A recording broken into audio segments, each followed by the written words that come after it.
당사자 소송을 하겠습니다. 요 당사자 소송으로 가는 거는 딴 거 없어요. 그러니까 행정청이 뭔가를 했는데 이게 처분이면 항고소송 가는 거고 처분이 아니면 무조건 당사자 소송으로 가는 거예요. 그렇게 생각하시면 돼요.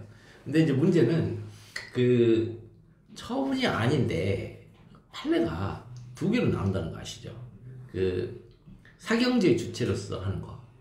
그러니까 공권력의 담당자로서 하는 계약이 있고 공권력의 담당자인 것이지 권력 그러니까 우리가 얘기하는 계직구 그다음에 법적 행위로서의 처분은 아니에요.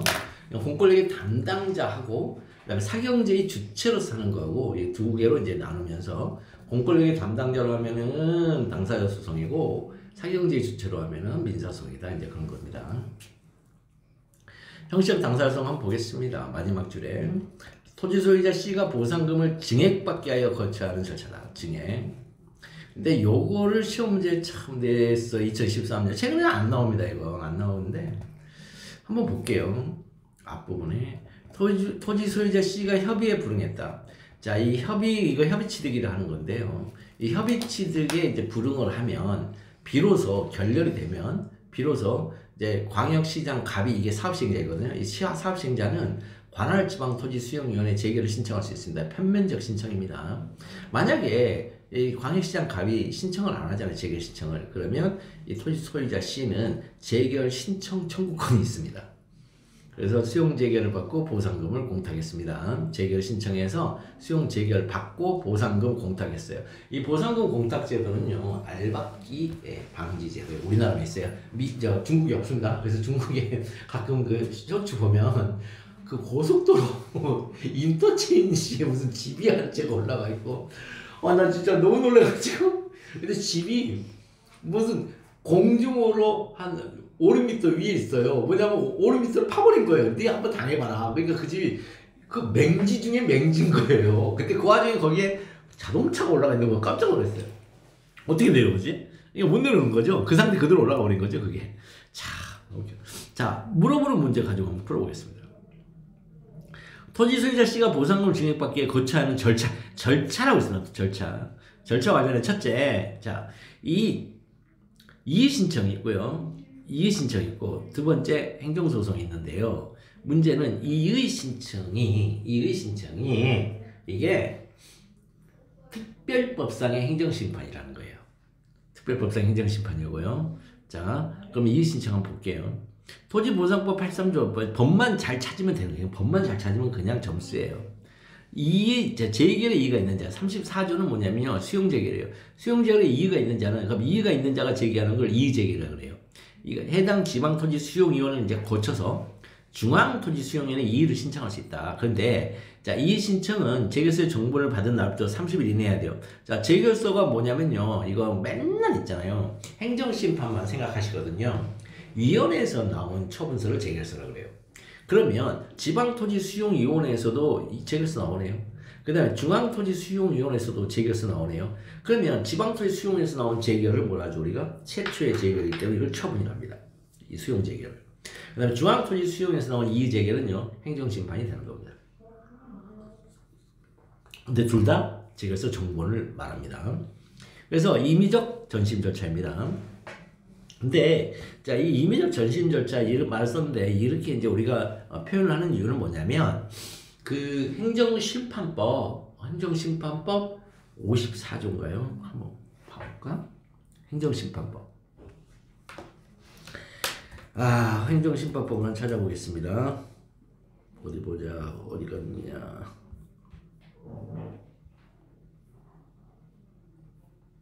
전자소송법 이게 아니고 법전은 가야 되는데, 잠깐만요. 한번 찾아보겠습니다. 법전. 매번 제가 법전을 놓칩니다.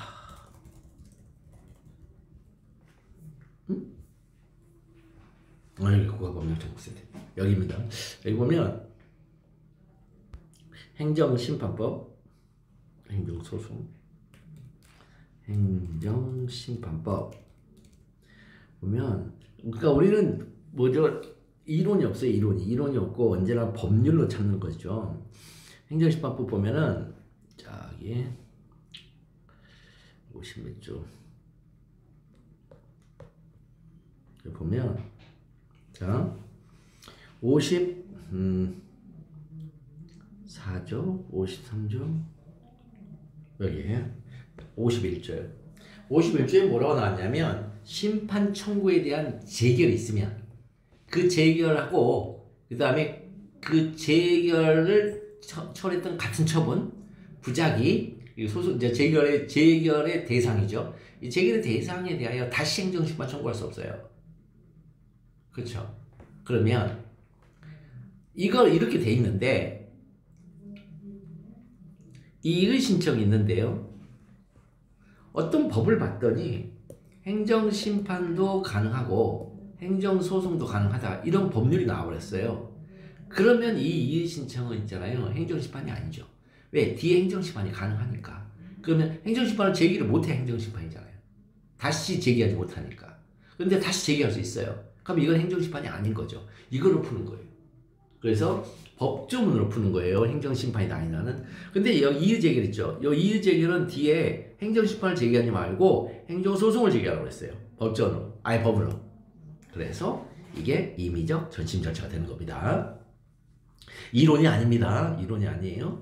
그럼 34조에 따른 재결이 대상이므로 수용 재결 부분과 보상 재결 부분 어느 부분이든 이의가 있다면 이의 신청을 할 수가 있어요. 그죠? 그러니까 수용 재결에는 여기 34조에 따른 재결에는 두 부분이 있죠. 수용되는 토지를 확정하는 재결이 있고 결정하는 재결이 있고 이 결정된 토지에 해당하는 정당한 보상금을 결정하는 재결 부분이 있어요. 이 부분하고 이 부분 둘 다 재결이에요. 착각하시는 분들이 있어요. 이 보상금은 재결이 아니라고 착각하거든요. 아니요. 보상금 결정도 재결 처분이고 토지 결정 부분도 재결 처분이에요. 아시겠죠? 토지 결정 부분도 재결 처분이고 그 토지에 해당하는 보상금 결정도 재결이에요. 이 두 재결인데 이게 이의가 있으면 이쪽에 이의가 있든 이쪽에 있든 이의가 있으면은 바로 이의 신청을 할 수 있어요. 그래서 토지보상법 88조에 하면 이의 신청은 사업의 진행 및 토지 수용 사용을 정지시키지 않아요. 무조건 알받기가 힘들게 돼 있다니까요. 지금 우리 법이 알받기를 원천적으로 금지하고 있어요. 첫 번째는 공탁. 이게 담보 공탁이 있고 변제 공탁이 있잖아요. 우리가 민소법에서 민지법에서 이거 변제 공탁이에요. 변제 공탁이고 담보 공탁이 아닙니다. 그러니까 변제 공탁에서 이미 변제가 된 거예요. 근데 다만 얘가 공탁물을 찾아가면 되는 거예요. 두 번째는 집행정지가 안 돼요. 집행정지 부정지, 집행부정지 원칙이에요. 아예 정지가 없어요. 그러니까는 아예 근본적으로 여기서는 알받기가 안 된다. 알받기가 안 된 대신에요. 현금 보상 원칙, 일시불 원칙, 그 다음에 개별 보상 원칙, 완전히 돈을 있잖아요. 한 사람한테 땅땅땅 각자가 이렇게 몰아주는 그런 보상 원칙을 갖고 있습니다. 자, 그 다음에 문제는 토지보상법 85조 2항 때문에 문제가 생겨버려요. 보겠습니다. 토지보상법 85조 1항에 의하면 사업시행자, 토지소유자 또는 관계인은 3명이 나왔습니다. 사업시행자가 누구예요? 공무수탁사인입니다. 토지소유자입니다. 그 다음에 또는 관계인은 모르셔도 됩니다. 사실은 이게 저거예요. 가장 대표적인 게 상속인이에요. 사업시행자, 토지소유자 아예 이렇게 단순화 시켜보자고 도식을. 그럼 34조에 따른 재결에 불복할 때는요. 34조에 따른 재결 불복입니다. 재결서를 받는 날부터 90일 이내.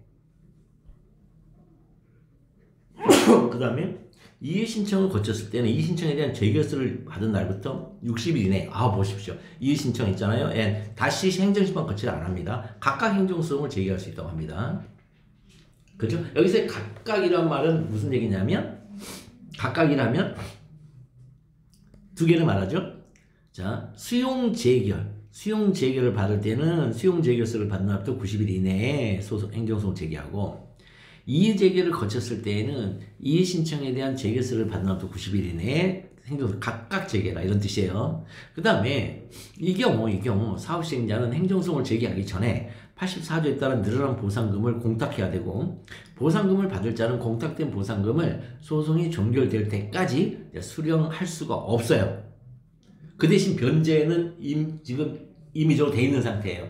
그러니까 확정적이긴 아니지만 토지보상법 88조에 의하면 행정소송의 제기는 사업이 떠나오네. 예, 사업 정지시키지 않습니다. 행정소송의 제기도 이제 아까 여기 이의 신청도 안 되지만 행정소송도 안 되네. 완벽하게 알박기를 금지하고 있습니다. 그런데도 알박기 됩니다. 사랑의 교회 사건 보면 알박기 돼요. 장이 5구역 작살났어요. 거기 때문에. 그 다음에 갑자기 떠오르네. 그 다음에 자 무슨 얘기냐면 요거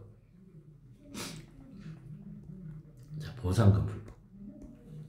자 여기는 수용 그 자체의 불복이에요.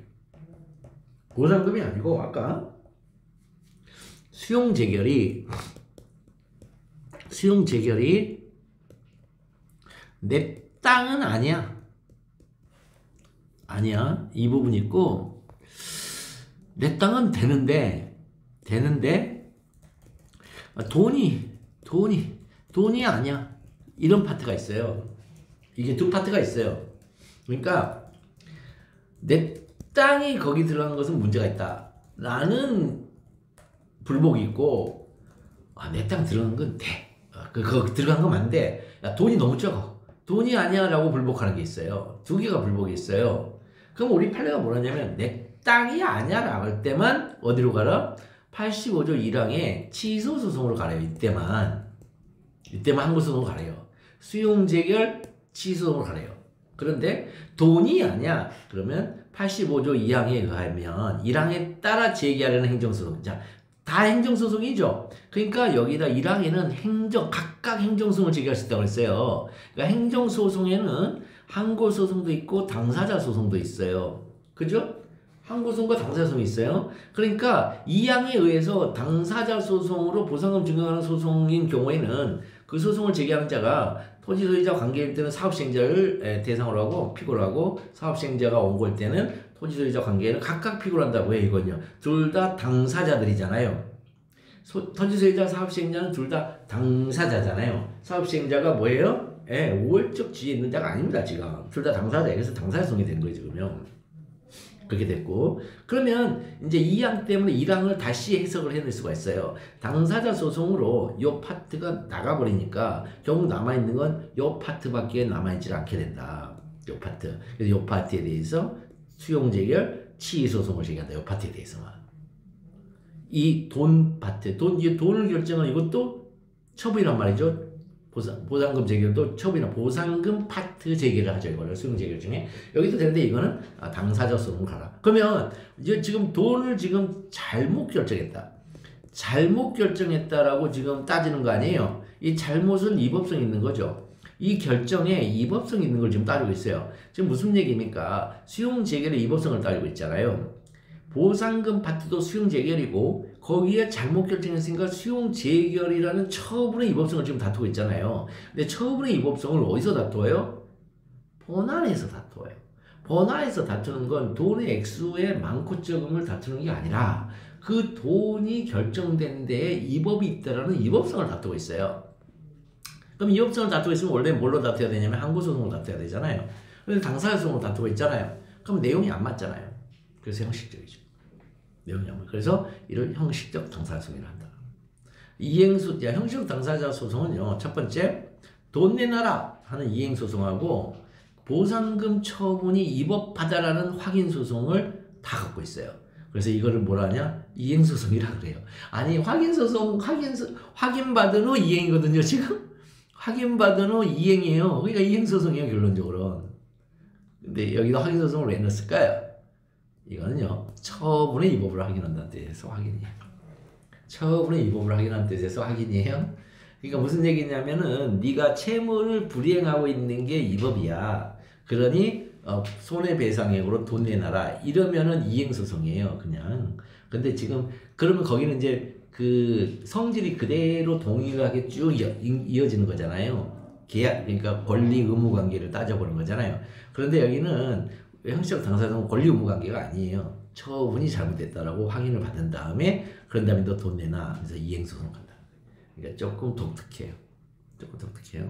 자, 설문 해결. 토지 소유자 C가 보상금을 증액받기 위해 거쳐야 하는 절차에는 이의 신청 절차하고 보상금에 불복하니까 보상금 증액 청구소송, 즉 형식적 당사소인 보상금 증액 청구소송이다. 요거만 하시면 되겠습니다. 이거 되게 쉬워요. 여기는 쉬운 거예요 다. 그 다음에 이제 시험 문제가 이게 20점인데요. 요 시험 문제만 제대로 알면 됩니다. 요것만 한번 볼게요. 갑이 A 주식회사의 사업 시행 자체는 반대하지 않아요. 사업 시행 자체에 반대하지. 이 말은 무슨 얘기예요? 내 땅 들어가는 거 이의 없네 이런 뜻이에요. 다만 자기 땅이 수용되는 건 이의가 없는데 A 주식회사가 제시한 보상액이 너무 적다고 생각해요. 그래서 취할 수 있는 적절한 구제수단. 그럼 우리는 이미 형식적 당사자 소송임을 알고 있잖아요. 문제는 형식적 당사자 소송까지 어떻게 논리를 구성해 갈 거냐가 결국은 답안 작성의 논리인 거죠. 자, 한번 볼게요. 자, 적절한 구제 수단과 물어보는 문제와 관련해서 첫째 뭐냐? 갑이 제기할 소송이 공익사업을 위한 토지 등의 취득 및 보상, 즉 토지보상법 85조 1항 소송인지 85조 2항 소송, 요게 나오면 돼요. 요거 하나를 못 써가지고 못 쓰는 거예요, 지금. 요것만 쓰면 돼요. 즉 85조 1항 소송인지 85조 2항 소송인지 문제된다. 만약에 85조 2항 소송이라면 그 소송의 법적 성질이 문제된다. 법적 성질보다 그냥 형식적 당사성이 법적 성질이에요. 보겠습니다. 그런데 우리 문경 20종을 줬단 말이에요. 볼게요.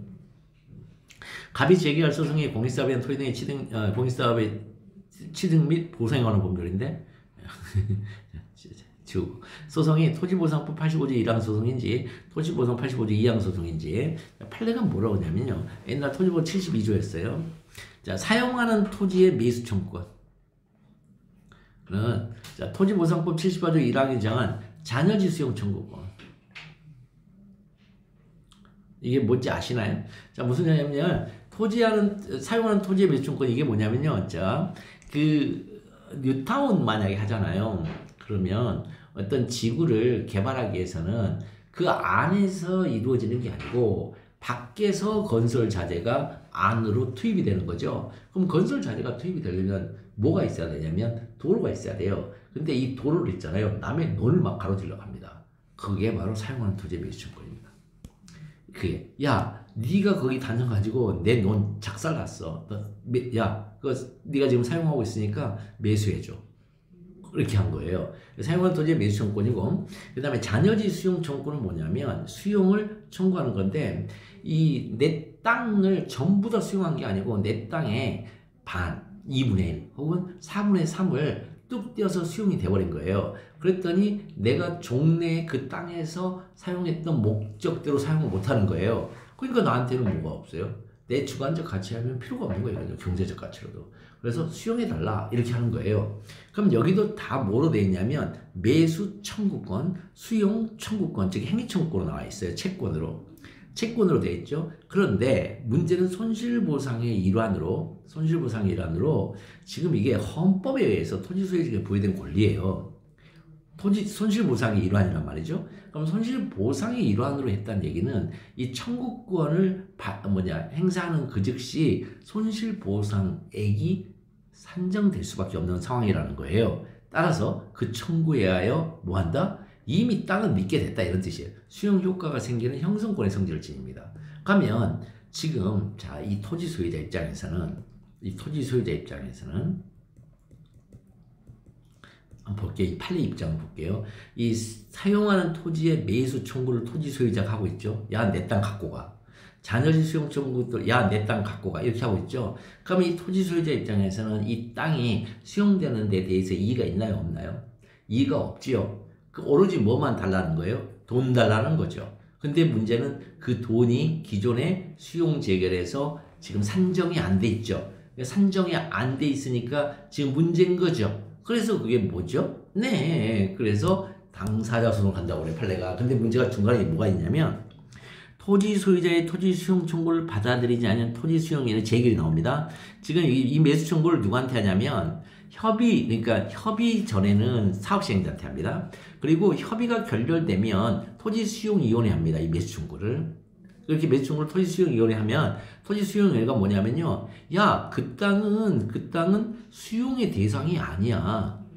수용의 대상이 아니야 라고 이렇게 결정을 하면서 액수의 산정을 안 합니다. 반영을. 그러면 그 땅이 수용 대상이 아니라는 이 판단을 가지고 소를 제기할 건지 액수의 산정이 안 되는 가지고 소를 제기할 거냐, 이렇게 했을 때 많은 수험생들이 오해를 합니다. 이 부분이 잘못됐다고. 그러니까 수용 제기를 취소로 가야 된다고. 근데 우리 판례는 이 토지 수용위원회 입장이 아니고 얘 입장이 더 중요합니다. 그러니까 얘는 이미 형성권의 행사로 형성권의 성질을 갖고 있으므로 이미 그 땅 수용으로 이미 넘어갔다는 거예요. 다만 판례가 그러면 토지수용위원회가 한 재결, 그 땅은 수용의 대상이 아니야, 이렇게 판단하는 것 자체가 보상금을 안 주겠다는 거예요. 보상금에 산정 안 하겠다, 이 판단과 다름이 없다라고 봐요. 그래서 뭐라고 하냐, 이 재결에 대하여 토지 소유자가 불복하여 제기하는 소송이 뭐다 그랬더니 그거는 이 항에 규정되어 있는 보상금 증감에 관한 소송에 해당하지, 그리고 피고는 토지수용위원회가 아니라 사업시행자야. 즉 보상금의 증감이 아니죠. 증액소송이죠. 증감은 이제 한꺼번에 다 몰아주는 거고, 제도 입장에서. 그래서 사업시행자가 하면 보상금 감액 청구 소송, 그 다음에 토지 소유자가 하면 보상금 증액 청구 소송이 됩니다. 자, 이해되시나요? 요 시험 문제 되게 많이 나옵니다. 이거는 왜 그러냐면 도대체 누구의 입장이 저거냐는 거예요. 누구의 입장이. 그랬더니 토지 소유자 입장이에요. 이건요. 누구의 입장에서 이걸 판단하냐는 거예요. 토지 소유자 입장에서 판단해요. 그렇게 판단할 수밖에 없는 근본적인 이유가 뭐다? 형성권이다. 이거예요. 이미 내 땅은 거기 들어갔다는 거예요. 이 매수 청구, 수용 청구하는 그 즉시. 자, 사안의 경우 A 주식회사의 A 주식회사 뭐라냐면요. 자, 갑이 뭐라고 그러냐면 이렇게 있죠. 사업 시행 자체는 반대하지 않아요. 뭐예요? 내 땅이 거기 들어간 데에서는 나는 이가 없네. 다만 보상액이 너무 적다. 그러니까 어디로 간다? 똑같이 이거는 85조 이항소송이다. 이건. 그렇다면 이 법적 성질은 뭐냐? 제피제. 자, 종래 토지보상법하고 현행 토지보상법을 서로 비교해서 하면 돼요. 이거는 어쩔 수가 없어요. 이게 약속되어 있는 법적 성질의 그 서술 태도예요. 모든 교과서가 이렇게 써져 있어요. 그럼 종래 토지보상법에는 이 행정소송이 보상금 증감에 관한 소송일 때요, 거기에 누가 들어가 있었냐면요, 재결청이 피고로 있었어요. 재결청은 처분청이잖아요. 처분청을 피고로 하는 소송은 대한민국에서 유일하게 항고쟁송밖에 없어요. 오로지 항고쟁송만 처분청을 피고로 합니다. 왜? 기관이기 때문에. 원래는 기관 소송의 일종이 될 수도 있어요. 근데 기관과 기관이 다투는 게 아니라서 국민인 사람과 기관이 다투고 있어요. 그러니까 이건 매우 독특한 소송이란 말이에요, 이게. 그래서 이걸 항고소송이라고 하는 거예요. 그래서 재결청이 피고가 돼 있었으니까 항고소송의 성격도 있는 것이 아닌가라는 견해 대립이 진짜 치열하게 있었어요. 그런데 뒤에 재결청을 빼버렸어요. 현행 토지보상법은 재결청을 피고해서 없애버렸어요. 그러니까 뭐예요? 완전히 당사자 소송으로 지금은 통설에 이견 없는 통설. 왜? 아니 사업시행자하고 재결청이 없고 사업시행자하고 토지 소유자가 서로 당사자, 사람끼리 다투니까 당사자 소송이에요. 토지보상 85조 이항 소송의 법적 성질은 자, 사인과 행정주체인 공무수탁 사인, 사인과 공무수탁 사인이 다투어요. 사인과 사인이 다투어요. 사실은 공무를 수탁받은 다툰 것이므로 당사자 소송이긴 하나 이 재결의 효력을 다투고 있죠. 지금 재결 안에는 두 개가 있다니까요. 그 땅이 수용되느냐는 수용의 판단에 관한 재결이 있고, 수용이 된다면 정당한 보상액은 얼마냐에 대한 보상의 결정의 재결인데, 그 보상의 결정의 재결에 대해서 다투는 셈이어서 이건 형식적 당사자성이다. 설문의 해결, 사업시행자의 A 주식회사를 피고로 하여 보상금 증액 청구소송을 제기해야 된다. 이런 형식적 당사자성으로 자, 두 개 이행소송의 성질과 확인소송의 성질을 가진다. 이렇게 기억하시면 되겠습니다. 자, 실질적 당사자성. 자, 여기는 국회 사무총장 비용이요. 국회의원 수당 등하는 범위가 공법입니다. 이 공법에 따라 매월 의원들에게 지급되는 입법활동비를 갑에게 지급하지 않았어요. 법률에 따라서 지급되는 입법활동비를 지급하지 않았고, 갑이 돈 내놔 그런데 불출석을 이유로 지급을 거절했어요. 이 경우 갑은 누구를 상대로 어떤 소송을 제기하는가? 즉 여기서는요, 이렇게 이제 시험 문제가 나오잖아요. 그러면 첫 번째 어떤 소송을 제기하는지를 먼저 밝혀야 누구를 상대로 할지가 밝혀져요. 근데 항고소송이다 그러면 처분청이 피고가 되는 거고, 당사자 소송이다 그러면은 이게 국가사무면 대한민국, 지방자치단체 사무면 지방자치단체가 공법이 있는 지방자치단체가 사람으로 튀어나오는 거예요. 그러니까 여기서는 소송이 중요하죠. 그럼 뭐예요? 이 지급 거절, 자, 이 지급 신청에 대한 지급 거절이 처분이냐가 중요해요. 지급 거절이 처분이냐? 그래서 만약에 처분이라면 항고소송을 할 것이고, 그럼 피고는 처분 처분이 될 것이고, 그 다음에 아니다. 그러면 당사자 소송으로 갈 건지 민사소송으로 할 건지 한번 따져주고, 그럼 당사자 소송으로 한다면 공법인이다. 이렇게 가는 거예요, 이게. 되시죠? 이해되시죠? 이게. 이렇게 가는 거예요, 이렇게. 이렇게 쉬운 문제예요, 이게 사실은. 근데 막상 하라고 그러면 되게 못 풀죠, 이거. 자, 물어보는 문제 관련해서 첫째 뭐다? 입법활동비 지급 결정이 처분인지 문제된다. 처분이냐? 둘째, 입법활동비를 지급받기 위한 소송이 그러면 당사소송이 지금 나왔어요. 민사소송이냐? 지금 처분이 아니라는 거예요, 지금. 처분이 아니면 당사소송을 건지 민사소송을 할 건지를 결정해 줘야 돼요. 세 번째는 그렇다면 당사소송 민사소송 갔을 때 지급받기 위한 소송의 피고는 누가 되느냐? 이렇게. 예컨대 민사소송이면은 공법인이 아니죠. 민사소송이면은 상대방도 대등한 사인이죠. 그런데 당사자 소송이 돼버리면 두 명밖에 없죠. 대한민국 아니면 서울특별시, 대한민국 아니면 관악구, 이렇게 지방자치단체의 공법인인 대한민국과 공법인인 지방자치단체가 피고로 되는 거죠, 당사소. 자, 그다음 공공기관도 있긴 해요. 그때는 공공기관이 피고가 되려면요, 이게 뭐냐, 시험장에 가서 만약에 공공기관이 예컨대 조달청 뭐 이런, 그다음에 조달청하고 그다음에 뭐냐 무슨 다른 무슨 저기 공공기관, 금융위원회 뭐 이런데 만약에 나온다 그러면 그 기관을 설립하는 법을 봐야 돼요. 그 법을 봤더니 법인으로 한다. 요 표현이 나오면 이제 당사자 소송을 하는 거예요. 그렇게 기억하면 됩니다. 자, 그래서 입법활동비 지급 결정이 처분이냐 했더니, 자, 행정청이 자신과 상대방 사이의 법률관계를 일방적 의사표시로 종료시켰다. 이제 일방적 일방성입니다. 원래 일방성이 이게 처분의 징표 중에 하나예요. 그럼 종료시켰다 해서 야, 이거 처분이다 라고 곧바로 그 의사표시가 행정청으로서 공권력 행사 행하는 행정처분은 단정하지 마라. 단정할 수는 없고, 그러니까 이게 단정하는 건 아닌데, 첫 번째 뭐다? 표지는 된단 말이에요. 표지. 그러니까 일방성은 이게 행정처분의 표지는 돼. 그러면 좀 더 들어가야 돼. 단정해서는 안 돼. 이런 뜻이에요. 그러면 관계법령이 상대방의 법률관계에 관하여 구체적으로 어떻게 규정했는지에 따라, 자, 그 의사표시가 항고소송의 대상이든 행정처분에 해당하는 것인지, 의사표시를 해버리면 이제는 뭐예요? 외부적 표시가 되잖아요. 즉 집행이 되는 거예요. 아니면 단순한 공법적 계약관계의 일방 당사로서 대등한 지위에 행하는 의사표시인지, 여기서는. 그러니까 여기는 이 의사표시라고 하고 있지만 처분에는 의사표시가 없습니다. 외하처, 외부적으로 하나의 처분을 발령하는 거죠. 그래서 행정처분에 해당하는 것인지 아니면 의사표시인지를 여부를 개별적으로 판단해야 된다. 그래서 국회의원 수당 등하는 법률을 보라는 거죠. 지금 자, 여기서 보니까 이 관계 법령이 상대방의 법률관계 구체적으로 어떻게 규정했느냐 해서 이걸 보자는 거예요. 국회의원 수당 등에 관한 법률 제8조 6조가 어떻게 규정하고 있냐 했더니, 국회의원의 지위에 있는 한 이 규정에 의하여 입법활동비 액수와 지급이 결정된다, 이거. 그러니까 지위에 있는 한 결정되는 것이지, 그럼 지위가 상실되면 요것도 결정 안 되는, 지급이 안 되는 거죠. 즉, 국회 사무총장의 입법활동비 지급 결정으로 이 지위에 있는 한 주는 것이지, 지급 결정을 새삼스럽게 발생하는 게 아니죠. 따라서 상대방의 권리의무에 영향을 미치는 것이 아니다, 이게. 따라서 입법활동비 지급 결정은 처분이 아니다. 이걸 어떻게 이제 머릿속에 이미지를 그리고 있으냐면, 법이 돈의 액수를 정하는 계산기에 불과하다, 이렇게 생각하시면 돼요. 계산기란 말이에요. 지금 어떤 지위에 있으면 반드시 돈을 줘야 되는 계산기에 불과한 거죠. 그렇다면 이게 당사자 소송이냐 민사소송이냐 이게 문제가 되는데, 여기 보면 행정법 3조 2호는요, 이 당사자 소송을 뭐라 하냐 했더니, 자, 행정청의 처분 등을 원인으로 하는 법률관계하고 그 밖의 법률관계로 나누어요.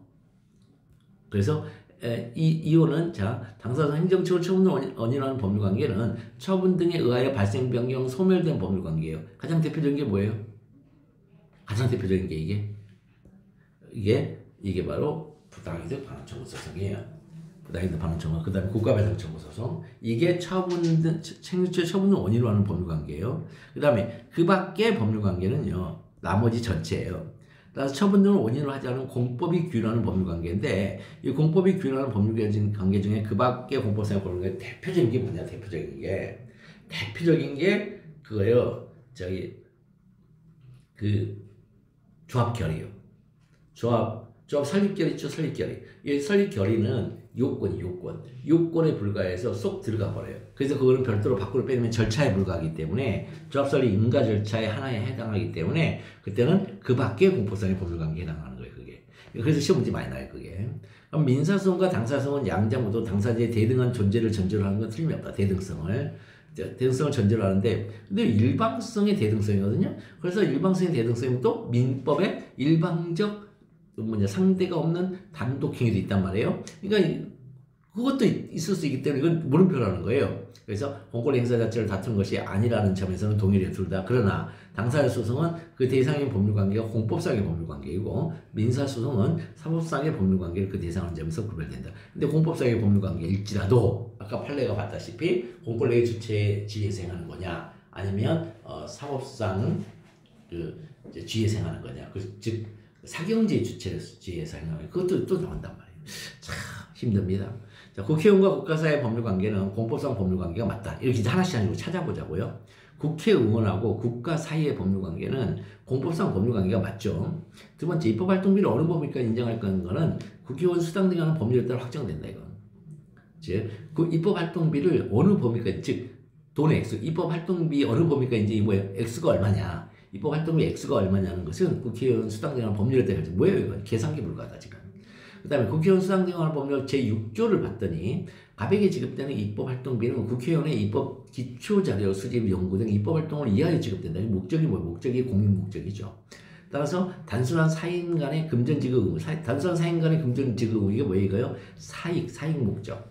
내가 저 돈을 가지고서 나의 이득을 봐야지, 이런 사익 목적과는 달리 국회의원의 고유한 직무 수행을 해야 지급되는 금전이므로, 즉 국가사무란 말이에요. 국가사무 이것도. 따라서 입법활동비를 지급받기 위한 소송은 공법적 법률관계라는 쟁송에 해당한다. 따라서 입법활동비를 지급받기 위한 소송은 당사자 소송이고, 당사자 소송은 이행소송을 제기합니다. 돈 내놔라, 이렇게. 돈 내놔라, 이행소송. 그러니까 이 안에는 확인적 요소가 없지요. 왜냐하면 내가 지위가 있기 때문에 권리자다, 이런 뜻이죠. 그것만 기억하면 되는 거죠.